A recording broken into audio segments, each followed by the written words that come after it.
નમસ્કાર, અમારી વિશેષ રજૂઆતમાં આપનું સ્વાગત છે. હું છું પ્રતિક. વાત કરીશું આજે જુનાગઢના ટાઉન હોલ વિશે. ટાઉન હોલ ફરી એક વખત ચર્ચાનો વિષય બન્યો છે. વાત એવી વહેતી થઈ છે કે જુનાગઢના મજેવડી દરવાજા નજીકના વિસ્તારમાં નવેસરેથી પુનઃ ટાઉન હોલનું નિર્માણ થવા જઈ રહ્યું છે.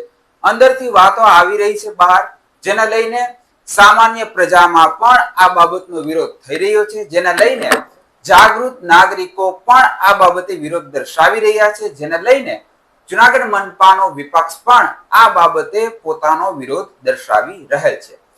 આખરે શા માટે એવી ફરજ પડી રહી છે કે જે હાલ ટાઉન હોલ છે જેમાં યોગ્ય મરમ્મત કરવામાં આવે, સમારકામ કરવામાં આવે, તેના બદલે પણ એક નવે સિરેથી મજેવડી દરવાજા ખાતે ફરી પુનઃ નિર્માણ કરવાની જરૂર પડે. આ મુદ્દા અંગે વાતચીત કરવા માટે હાલ અત્યારે આપણી આરે સ્ટુડિયોમાં છે બે ખાસ મહેમાન, જાગૃત નાગરિક અમૃતભાઈ દેસાઈ અને હારે હારે જુનાગઢ મનપા વિપક્ષ નેતા લલિત પરસાણા. આપ બંનેનું સૌપ્રથમ તો સ્વાગત છે સ્ટુડિયોમાં.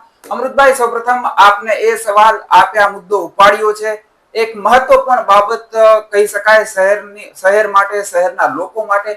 કેવી એવી ફરજ પડી કે પુનઃ નિર્માણ ટાઉન હોલની કરવાની મનપાના શાસકોને આખરે આ માટે એક્શન લેવાની ફરજ પડી રહી છે? આખરે ક્યાં પરિબળ છે જેને લઈને આ પગલું ભરવા આ લોકો જઈ રહ્યા છે? અમૃતભાઈ, મૂળ વાત કરીએ તો નરસિંહ મહેતાની આ ભૂમિ, જ્યાં એક રંગમંચ માટેનું સ્થળ ન હોય અને પ્રજાને રંગમંચનો ટૂંકમાં કોઈ નાટ્ય કોઈ સુવિધા ન મળે, એ પ્રકારનું ઘણા વર્ષોથી હોવા છતાં અહીંયા શાસકોના પેટમાં પાણી નથી હલતું, નથી નેતાઓના પેટમાં પાણી હલતું, અને છતાં નવા અભરખા, એટલે કે નવા અભરખા એટલા માટે કે 45 કરોડના ખર્ચે મજેવડી દરવાજા પાસે, એ પણ રેલવે ટ્રેકની બિલકુલ બાજુમાં ટાઉન હોલ બનાવવાનો જે નિર્ણય કર્યો એનો એટલા માટે વિરોધ કરીએ છીએ કે મૂળભૂત ટાઉન હોલ જે જગ્યાએ છે એનો સ્ટ્રક્ચર રિપોર્ટ હજુ આવ્યો નથી, આવ્યોની વાતો જ ચાલે છે, ત્યારે એ પહેલા જ નવો બનાવી નાખવાનો નિર્ણય કર્યો, એનો વિરોધ છે. નંબર 2, કે જે જગ્યાએ ટાઉન હોલ છે ત્યાં જ કદાચ સ્ટ્રક્ચર રિપોર્ટ માની લ્યો કે કદાચ નબળો હશે તો એને પૂર્ણ પાડીને ત્યાં પણ બનાવી શકાય, શા માટે ન બને? અને હાલની સ્થિતિ પ્રમાણે તમે અંડરગ્રાઉન્ડ પાર્કિંગ આપીને પણ નવો અદ્યતન ટાઉન હોલ બનાવી શકો, એ પણ આટલી જે રકમ વાપરવાના છો એનાથી ઓછા રકમમાં પણ થઈ જાય, એવું નથી કે ન થાય, પણ માત્ર ને માત્ર આની અંદરમાં એક ચોક્કસ અધિકારીની મિલી ભગતને કારણે આ આખું સ્ટેજ બન્યું છે. એના એટલા માટે વાત કરું કે ટાઉન હોલને જે તે વખતે ભાડે આપવાનો નિર્ણય થયો અને ભાડે અપાણો પછી, ભાડે આપી દીધા પછી જવાબદારી ભાડે લેનારની હોય એને બદલે મ્યુનિસિપલ કોર્પોરેશનના અધિકારી જે એમાં ભાગીદાર હતા એમણે જ એ આખા ટાઉન હોલનું રિપેરિંગ કરાવી દીધું, એ આખા ટાઉન હોલનું રિનોવેશન કરાવી દીધું, એ આખા ટાઉન હોલમાં એસી રિપેર કરાવી દીધા, અને એ બધો જ ખર્ચ મ્યુનિસિપલ કોર્પોરેશનને થયો. તો શા માટે ભાઈ આ બધું પ્રજાના પૈસે તમે ધોવાડા કરો છો? એ પછી આ ખોટ ગઈ, ધારો કે ભાડે રાખનારને ખોટ ગઈ, એટલે એમ નક્કી કર્યું કે હવે આ બંધ કરી દેવું છે. એટલે બંધ કરે તો પછી શરતો પ્રમાણે મુશ્કેલી પડે, એટલે એવો નિર્ણય કર્યો કે હવે આ ટાઉન હોલ ચાલે એમ નથી, આનું સ્ટ્રક્ચર ખરાબ છે, હવે પેલું થઈ ગયું છે, એમ કરીને બંધ કરી દીધો.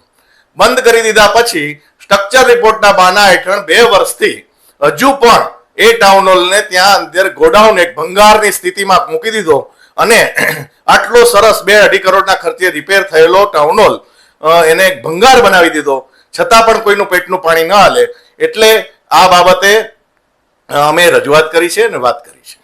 બિલકુલ લલિતભાઈ, અહીંથી જો આગળ વાત કરી તો સ્ટ્રક્ચર રિપોર્ટની જે રીતે અમૃતભાઈએ વાત કરી, હવે એવી રીતે કેવી ફરજ પડી કે સ્ટ્રક્ચર રિપોર્ટ માટે તમારે વડોદરા, સુરત સુધી છેક લંબાવવું પડે? અને બીજી વાત એ કે આટલો બધો લાંબો સમય ખરેખર લાગતો હશે?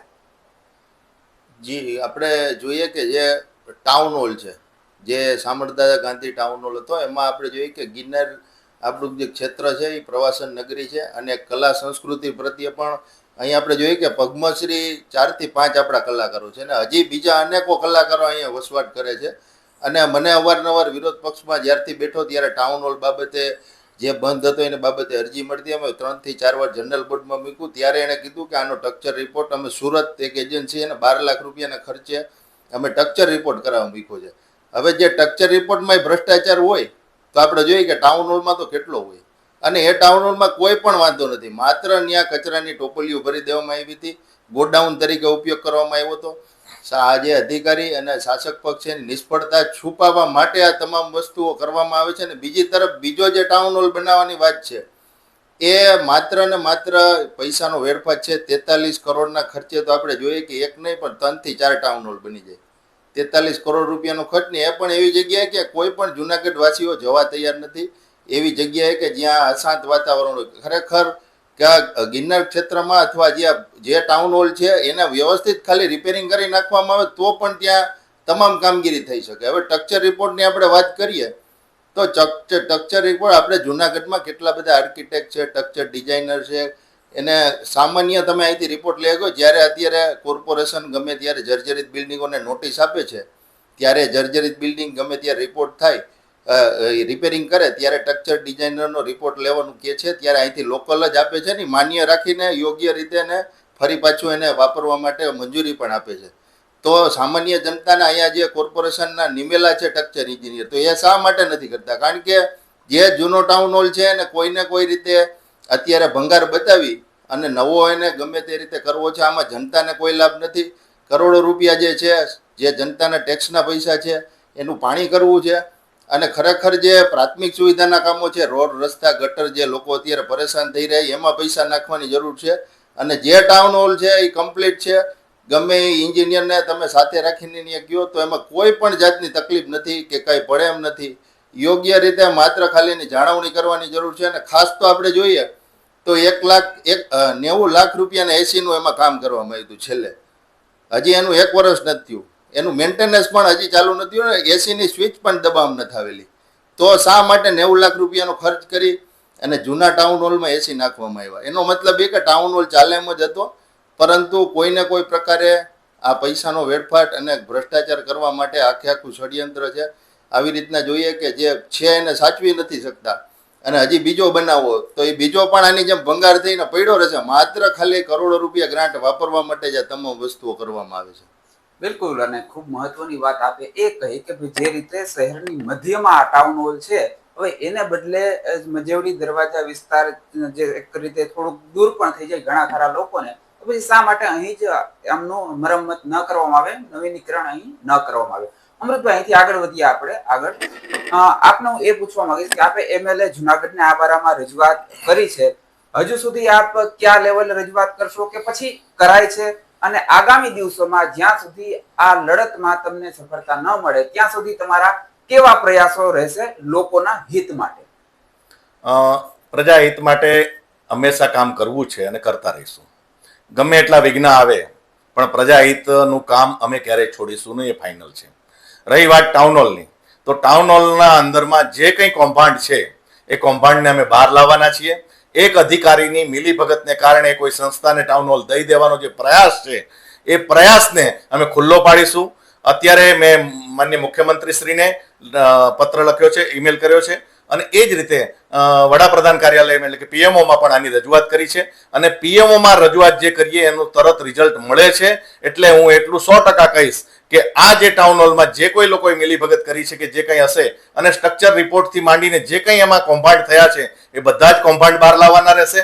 ભાડે આપવાથી લઈ અને પછી બંધ કરવા સુધીની પ્રક્રિયામાં કોણ જવાબદાર અધિકારી છે, કયા અધિકારીની આમાં મિલીભગત છે, કયા અધિકારી દ્વારા આ આખો એક પ્લાન બનાવવામાં આવ્યો છે, કયા અધિકારીએ આ ટાઉન હોલને કોઈ સંસ્થાને આપી દેવાનું આયોજન કર્યું છે, આ બધું જ અમે બહાર લાવશું. એન્ટી કરપ્શન બ્યુરોથી લઈને તમામને અમે લખવાના છીએ.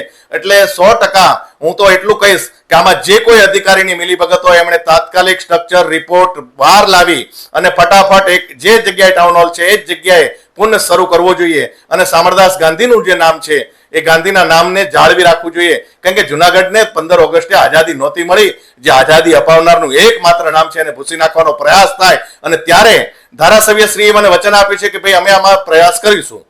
પણ હજુ સુધી mayor, deputy mayor, standing chairman શ્રીએ કોઈ જાતની આમાં પ્રક્રિયા નથી આપી. હા, મેં વિપક્ષ નેતાને રજૂઆત કરી, એમણે પણ કીધું કે અમે આ લડતમાં સાથે છીએ, પ્રજાની સાથે રહેશું, એમાં કોઈ વાતને ફેર નહીં પડે.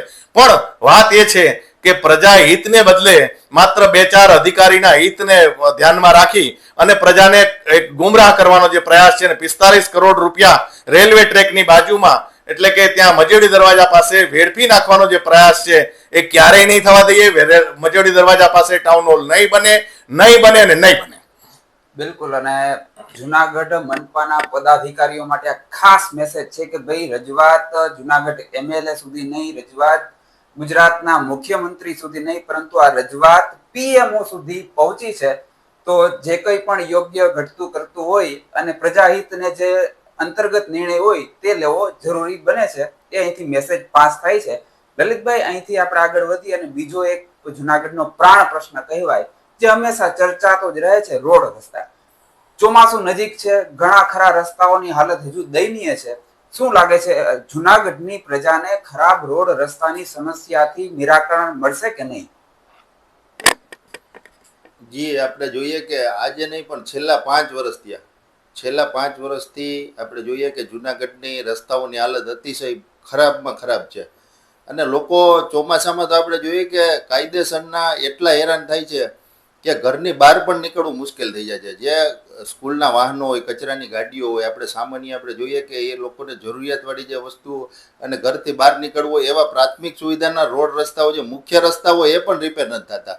તહેવારો, દિવાળી સુધી આપણે જોઈએ કે ઠેઠ ચોમાસા પછી પણ એ પાછા પૂર્વવત યોગ્ય રીતે કામગીરી નથી કરવામાં આવતી. આપણે જોઈએ કે જો મોટા ભાગના ટેન્ડરો થઈ ગયા હતા, 275 કરોડ રૂપિયાનું ટેન્ડર થઈ ગયું, બીજા અન્ય ટેન્ડરો ચાલુ છે, ભૂગર્ભ ગટર જે કામગીરી ચાલુ છે એ પણ એને પેચવર્ક કરવાનું હોય છે, અથવા એ પણ નવા રસ્તા બનાવવા માટેનું આખું આયોજન છે. જે પાણીની પાઇપલાઇન નાખતી એજન્સી છે એને પણ પાણીની પાઇપલાઇન પેચવર્ક અથવા એ પણ રસ્તા બનાવી દે એમ છે.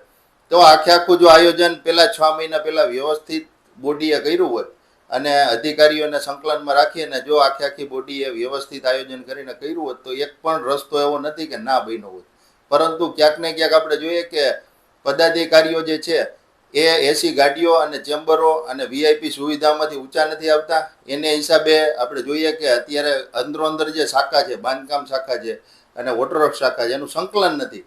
એના સંકલનને હિસાબે રોજને રોજ નવા રોડ ખોદાતા થાય છે. અત્યારે આપણે જોઈએ કે 15 જૂન સાવ નજીક છે, ત્યાં સુધીમાં તમામ રસ્તાઓના કામ પૂરા કરી દેવા જોઈએ. એમને ખોદકામ નવા છે બંધ કરી દેવા જોઈએ. જેટલા રોડ આપણાથી બને એમ હોય એટલા જ ખોદવા જોઈએ. એને બદલે આપણે જોઈએ કે કોઈની ઉપર કોઈ નથી. જેમ કોઈ ધણ હોય એની ઉપર કોઈ ગોવાળ ન હોય, એની જેમ આ આખું કોર્પોરેશન છે એ ન ધણિયાતું છે. અને આટલી બધી આપણે જોઈએ કે ટ્રિપલ એન્જિન સરકારની વાત થાય છે ત્યારે આપણે જોઈએ કે આવી જે ખરાબ પરિસ્થિતિ જુનાગઢ મહાનગરપાલિકાના રસ્તાઓની છે એ પબ્લિકને ક્યારેય છુટકારો નથી મળતો. ખરેખર આમાં માત્ર આયોજનનો જ અભાવ છે.